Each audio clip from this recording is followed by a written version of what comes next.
Buen día, traders. Habla Nino Di Russo y es lunes 15 de abril del 2024. Son las 5:12 AM en Chandler, Phoenix, Arizona.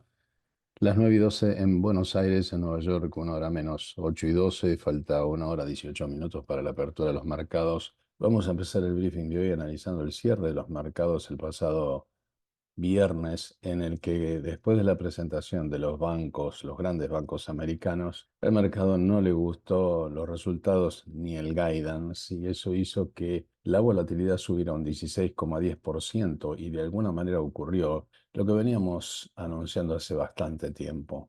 Los mínimos de la volatilidad están en un patrón creciente que lo respeta como soporte. La volatilidad terminó rebotando arriba de la SMA de 200 y ha tocado techos del orden de 19 y algo más, que es un valor claramente de gran incertidumbre.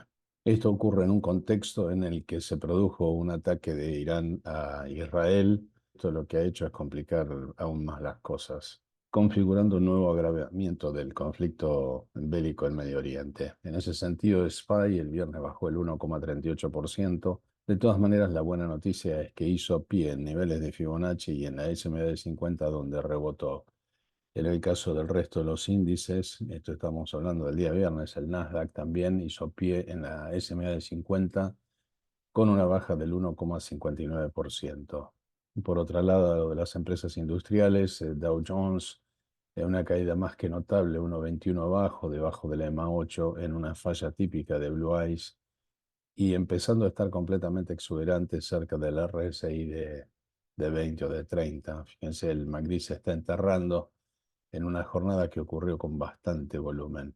En el caso de las empresas industriales, un Russell 2000, la evolución también fue con una falla típica de Blue Eyes, con una baja del 1,78%, y además se viene el cruce de la EMA 8 a la SMA de 50. Entre los commodities más importantes tenemos al petróleo, que el viernes bajó el 0,02. Esta mañana, pese al conflicto bélico complicándose en Medio Oriente, está en baja los futuros 0,85% en $84,92 el barril. El impacto indirecto sobre el rendimiento de los bonos a 10 años, 1,68 abajo, de todas maneras muy alto, haciendo pie en la EMA 8 con un patrón de un Evening Star, lo cual augura una baja sostenida. De todas maneras, en contra de este argumento, se viene el Golden Cross, la SMA de 50 interceptando la de 200, que ya sabemos que es un factor persistente de muy largo plazo. En cuanto al dólar medido con otras monedas a través del índice UP, subió el 0,80%. Fíjense la exuberancia que además esto le quita competitividad de alguna manera a la moneda respecto de otras monedas para el comercio internacional. El oro, por otro lado, que ha estado imparable en las últimas semanas, inició una corrección el viernes con prácticamente un engulfing pattern, una baja del 1,32%, de todas maneras haciendo pie en la EMA 8, y en esta exuberancia probablemente iniciando algún ciclo correctivo. En el caso de la plata, el otro metal precioso relevante, también un engulfing pattern 1,46 abajo. En cuanto al put call ratio, finalmente se desinfló el viernes 0,85% y se puso prácticamente en territorio de normalidad. En cuanto al Bitcoin, este dato es de esta mañana, 0,54 alcista debajo de la SMA de 50 y de la EMA 8, y de alguna manera reaccionando favorablemente como lo están haciendo la mayoría de los futuros, en particular del Nasdaq esta mañana.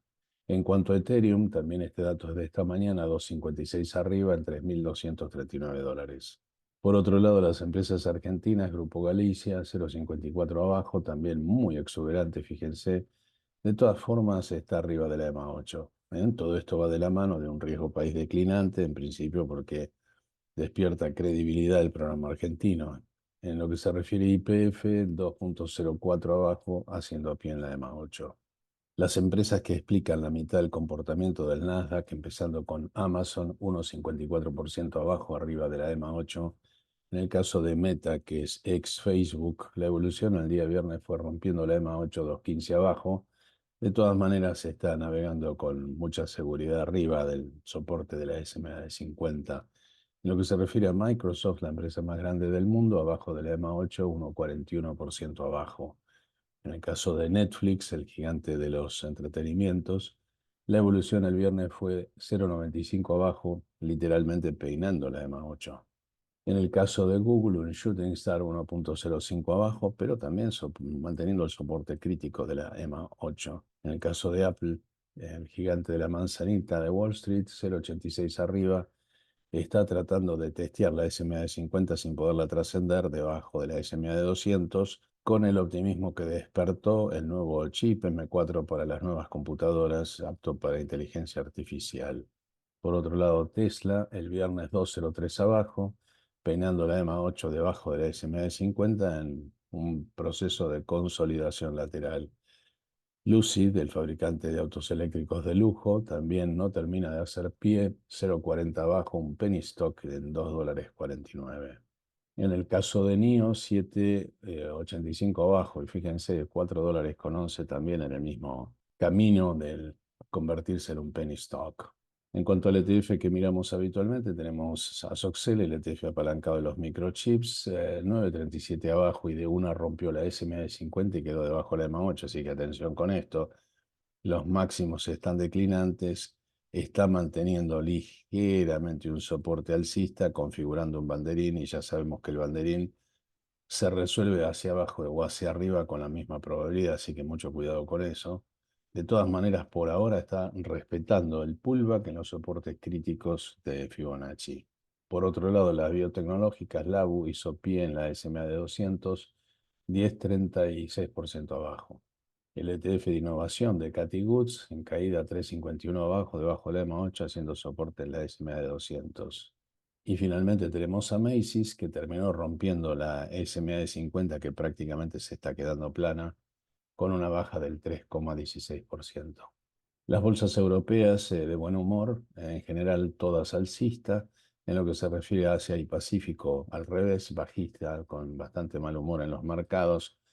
De todas maneras, hay de alguna manera esperanza, al menos en la reacción retardada por ahora, al menos de Israel, en cuanto al ataque que haya sufrido, lo cual de alguna manera le dio algo de tranquilidad a los mercados. La volatilidad de todas maneras futura está un 3,80% abajo, lo cual de alguna forma le va a dar algo de gas al mercado en la apertura, ya lo veremos. En el caso de los futuros más importantes tenemos el Nasdaq, que esta mañana está 123 puntos arriba, con lo cual al momento de la apertura se va a convertir se va a haber consumido prácticamente casi todo el ciclo de apertura, empujado por las bolsas fundamentalmente europeas. Standard Poor's esta mañana está a 30 puntos arriba. De todas maneras, fíjense que está debajo del Trendinator, con lo cual todavía está en un patrón de falla. En el caso de Russell 2000 está 5 puntos arriba, prácticamente tocando el piso transitorio del mínimo de las últimas jornadas. Sigue completamente en falla debajo del Volatility Stop y del Trendinator. Y por último tenemos a Dow Jones, que está completamente en falla.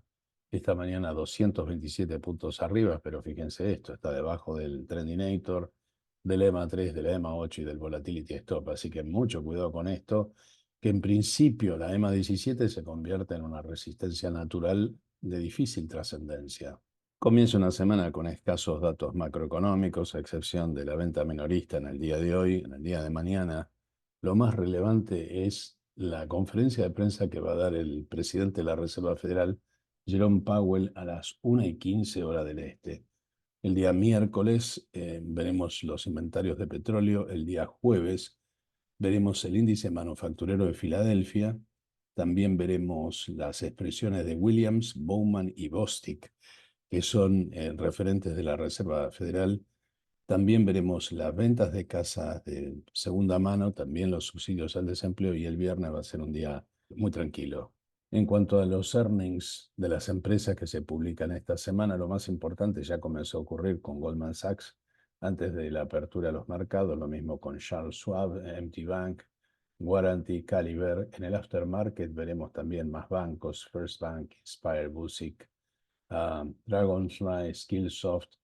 En el día de mañana, antes de la apertura, nada menos que Bank of America, otro de los 5 bancos grandes de Estados Unidos, el gigante de la salud, United Health. Veremos a Johnson Johnson, otro banco gigante como Morgan Stanley, New York Mellon, PNC, Mercantile, Northern Trust, y una tecnológica como Ericsson y Commerce Bank antes de la apertura. En el aftermarket veremos a United, Interactive Brokers, Omni Group, On Track, Fulton Financial, entre las más importantes el miércoles ASML, el laboratorio Abbott, Prologix, Travelers, US Bancorp, Bank United, First Horizon, First Community Corporation, Citizen. En el aftermarket, en la industria del aluminio tendremos Alcoa, Sanz, Kinder Morgan, la tarjeta de crédito Discover, Sinobus, Liberty, Banco ZK.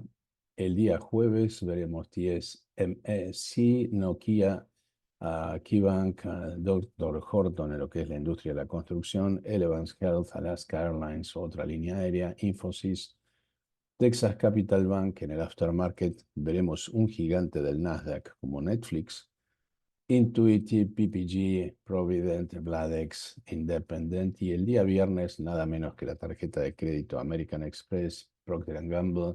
También veremos a Huntington's, el Banco Regions, entre los más importantes. Como ven ustedes, se concentra esta semana en el sector financiero y con algún pilar del Nasdaq como Netflix, y también, como dijimos, las expresiones del presidente de la Reserva Federal el día miércoles, y como dije también el día jueves, cargado de speakers de la Reserva Federal, con lo cual tenemos mucho ruido mediático esta semana sobre lo que va a hacer la Reserva Federal con la tasa de interés. Esto ha sido todo por hoy. Gracias por su atención. Los espero mañana en este mismo canal.